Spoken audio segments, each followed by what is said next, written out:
Welcome to footballgameplan.com, where football makes sense. I'm Emery Hunt, the czar of the playbook. Bring you our NFL Week 1 preview between the New York Jets and the Tampa Bay Buccaneers. Now let's take a look at some keys to victory for both teams, starting with the Jets.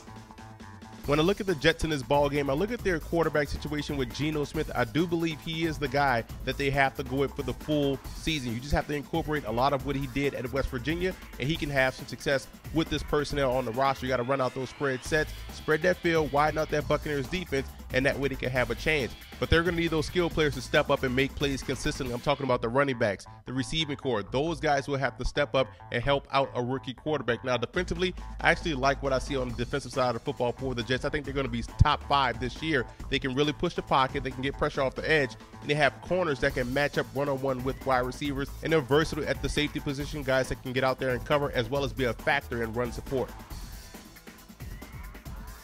Now let's move over to Tampa Bay in this matchup, and there's a lot to like about the Bucs, both offensively and defensively. There's a lot of talent sprinkled across this roster, but for the Bucs, it's all about consistency and execution from week to week. There's also a question mark up front. We don't know how healthy Carl Nicks will be, not only in this game, but for the rest of the season. That's something you want to monitor throughout the course of the 2013 campaign. And Freeman has to quicken that release this week. The Jets will bring a lot of pressure. He has to make those quick decisions and get rid of that football. Otherwise, they'll find themselves in a lot of backed up situations versus the New York Jets. Now, defensively, the Bucs will be very tough throughout the course of this season. They'll be able to stop the run once again, and they can cover not only in the secondary, but at the linebacker spot as well. But can they get to the quarterback will be the biggest question you want to watch out for, not only in this game, but throughout the course of the 2013 season. Now let's go inside the lab to take a look at some X's and O's for both teams in this matchup.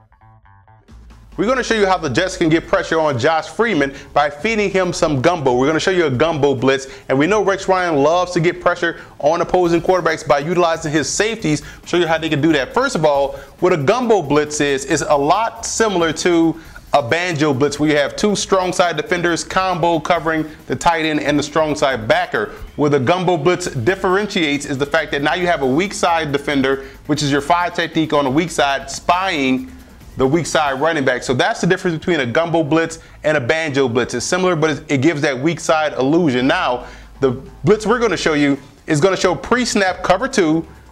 Freeman is going to think it's cover 0. He's going to think everybody's coming, but in all actuality, it's going to be cover 1. We're going to drop a safety back because we're blitzing the weak side safety, which is the free safety in this alignment. So this is how we're going to get pressure. Your strong side backer, he's going to play a 9 technique versus the run. So he's going to have that contain on the outside versus the run and drops back into his gumbo coverage versus the pass. Strong side 5 technique, what he's going to do.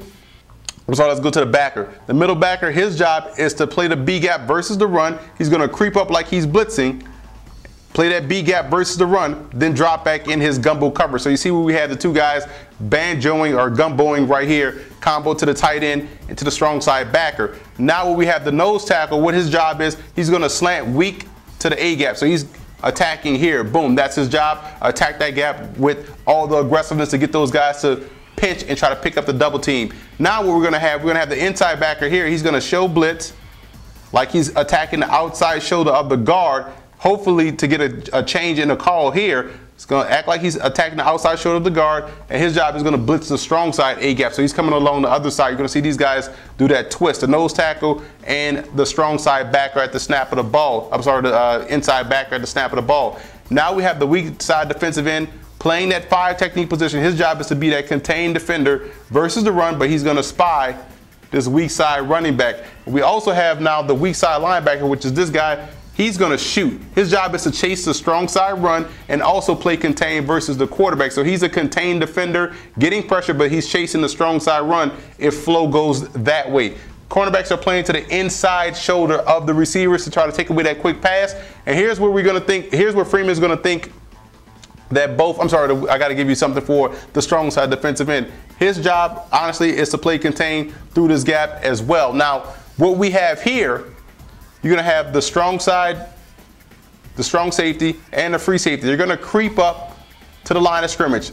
So during the cadence, Freeman is going to see 2 safeties creeping up thinking it's an all-out blitz. I got to get rid of that football quickly. And what the free safety is going to do, he's going to blitz the B gap, boom, shoot that gap right there. The strong safety is going to drop back into that cover 1. So if he thinks he can hit that quick stunt, the strong safety is right there to kill it, or if this guy wants to run out in the flat, the strong safety is there as well. So that's how they can get pressure on Freeman with the zone blitz concept called the gumbo blitz, which is similar to the banjo blitz, but I think they can have some success showing that cover zero look versus the Tampa Bay Buccaneers. The Tampa Bay Buccaneers have one of the better guards in the game in Carl Nicks, and I think they can get him to the second level quickly and allow that running game to flourish with Doug Martin in the backfield by running the gap play. And we're going to show you right here what the gap play is.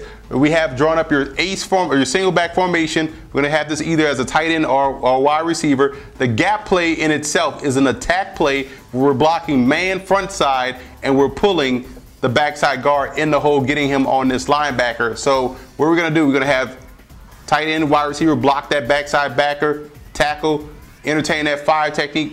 The center and guard, front side, combo block to the backer. That's huge. The guard's going to have to get that backer. Play side tackle is entertain that 5 technique. Tight end is making sure that linebacker doesn't blow up the play receiver. He's trying to get that strong safety block, and this receiver is trying to run his cornerback off and also get that free safety block. Why? Because we're going to have the guard, Carl Nicks, leading up into the hole and trying to take out this backer as Freeman reverse out, hands the ball off to Doug Martin, who doesn't need much to make a big play happen. He just needs a small crease.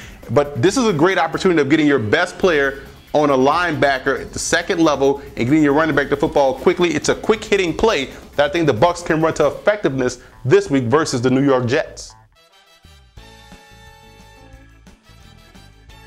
Now, here are some coaching points for both teams in this matchup. For the Buccaneers, they have to start the game in the first quarter. Now, what that means, they have to get off the bus ready to play. You don't want a team like the Jets to hang around because they do have the defense that can knock you off. And they have to go aggressive at cornerback. The Jets don't have the receiving threats to threaten the team deep down the field, so you can get aggressive at the line of scrimmage with those cornerbacks, and that way you can have a shot to get that pass rush going to throw off that timing. And a third wide receiver and or a tight end must step up. That's just going to open up that offense for Tampa Bay. They have to find someone that can control the middle of the field.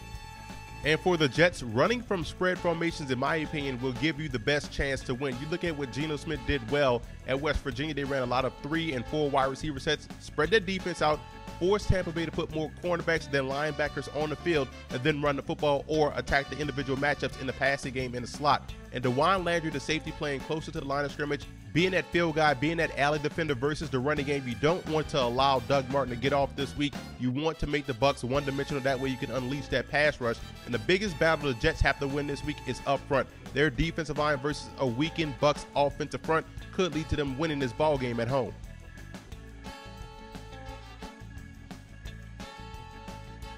The X factor for the Jets will be their run defense. They have to stop the run this week in order to make the Bucs one-dimensional, because if they do have the ability to get pressure on the quarterback. They do have corners and safeties that can excel in coverage, but it all starts with these guys stopping the run.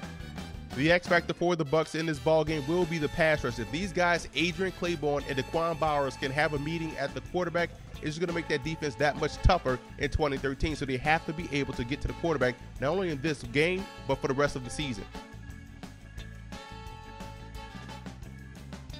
I like the Bucs in this ball game offensively and defensively. This is a solid football team. I'm a big fan of the running game. I'm a believer in Josh Freeman. I think he can get the job done. 2 excellent targets at receiver. And defensively, they have what it takes in place to be smothering, especially going against a team in the New York Jets that may not have the skill positions that can threaten the defense. So I think right now the Bucs in week 1, although the Jets defense will keep it close, I think they go on the road and come away victorious. And also want to give a huge shout out to Buccaneer fan forums and Jet fan forums for always showing football game plan support.